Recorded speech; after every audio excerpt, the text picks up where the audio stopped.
Ngannou, c'est un malheureux boxeur parce que je sais qu'il est sorti de son petit village natal où il chargeait déjà des bennes de sable. Et de là, il a été répertorié par quelqu'un, ceux qui ont le flair du noble art. Et aujourd'hui, c'est Mike Tyson qui le coach. Donc, c'est quelqu'un qui a l'avenir. Beaucoup de personnes m'ont taquiné, mais pourquoi Ngannou n'a pas remporté le combat? J'ai dit non, ce n'est pas le challenger qui est favori.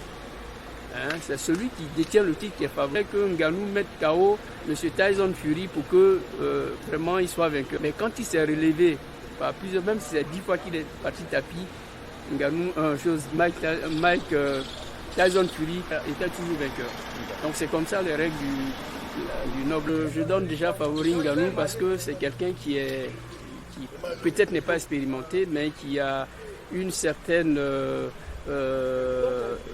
habilité au niveau des gestes et puis des esquisses. Donc je pense qu'il place des points et en plaçant ces points, parce que Mike Tyson, on connaît sa force de vaincre, quand il entraîne quelqu'un, le point pèse 25 kilos, c'est ce qu'il a dit. Donc je pense qu'en plaçant des points, il est favori, quoi, à mon avis. Le projet que j'ai aujourd'hui pour la Fédération ivoirienne de boxe, c'est d'abord de faire de chaque président de club des chefs d'entreprise.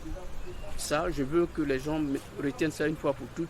Je ne veux plus avoir de président de club qui mendie ou bien qui cherche quoi que ce soit, mais il faut qu'il soit suffisant. Parce que la boxe est le sport qui génère le plus de ressources financières que plus de sport. Donc, mon projet que j'ai aujourd'hui, c'est donc à plusieurs facettes. Hein. Je fais d'abord, en prenant les arènes de la Fédération ivoirienne de boxe, je dois créer le forum du boxeur. Au cours de ce forum, on va donc parler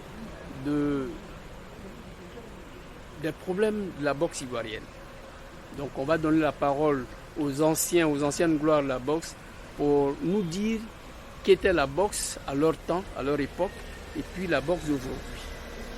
Et on va donc inviter des panélistes qui vont donc parler de la boxe et de l'économie du sport en général pour que aujourd'hui les gens comprennent que la boxe est un métier qui fait vivre son nom. Donc il y a le combat du siècle que je veux présenter, que j'ai en projet, mais un projet à long terme parce qu'il faut préparer ce gala là et puis on va chercher avec bien sûr Mike Tyson, Rudy Boy, Floyd Mayweather, qui sont des stars américaines qui doivent servir d'exemple à nos petits-enfants dans le milieu scolaire. C'est pourquoi dans le projet éducatif, j'irai dans chaque établissement et en partant, je vais laisser des photos, que ce soit Feu Félix Fouet-Boigny avec Tessia Robinson, Salam Ouedraogo, pour vraiment faire la processus. En partant, cet esprit-là reste dans l'établissement. Donc j'offre des photos, des mentions au chef d'établissement pour que, après notre passage, le chef d'établissement puisse continuer à faire la promotion de la boxe éducative. Bonjour, je me nomme coach Henri Gala, coach international et promoteur aussi international. Je pense que Francis Ngannou, il a beaucoup d'atouts pour pouvoir battre Anthony Joshua. Si Anthony Joshua ne sait pas faire, il va aller au chaos parce qu'aujourd'hui, Francis, il a assez compris le sport de combat. Donc, c'est à Anthony Joshua de faire gaffe parce que Francis, lui, n'a rien à perdre. Donc, comme on le dit, le mieux gagne pour les deux. Hello guys, so I have my brother Evi Sanjan who asked me the question, what are Francis Ngannou chance against Anthony Joshua? So if I want to say something about it, it's very intriguing fight.